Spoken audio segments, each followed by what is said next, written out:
Hello! Today we are going to talk about major new update coming to threat intelligence in Microsoft Sentinel. If you are using the Microsoft Defender Threat Intelligence connector in Sentinel, keep in mind that the table called ThreatIntelligenceIndicator is being replaced with two new tables, ThreatIntelIndicators and ThreatIntelObjects. Let me quickly explain what these tables are all about. So ThreatIntelIndicators, this table stores indicators of compromise or IOCs, and it will include things like IP addresses, domain names, file hashes, URLs, and email addresses. This table is mainly used in detections, block list, KQL queries, and automation. And the second table, ThreatIntelObject, this is where contextual threat intelligence goes, more about who, why, and how, rather than just the what. For example, this table includes threat actors, attack patterns, identities, and relationships. So why is Microsoft making this change? Mainly because these new tables are more efficient and support richer STIX-based threat intelligence, not just IPs and hashes, but also contextual objects like threat actors and attack patterns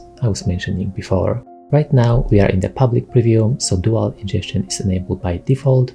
On May 31st, 2025, there will be a general availability of the new tables.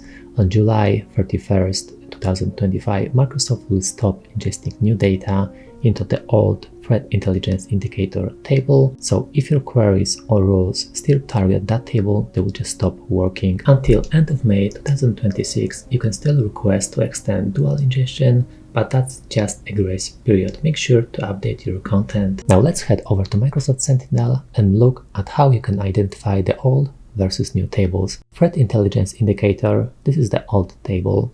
ThreatIntelIndicators and ThreatIntelObjects, these are the new tables you will be using going forward. Most of the detection work will likely focus on ThreatIntelIndicators table. Here is some good news. In the Content Hub, there is a new update called Threat Intelligence Update.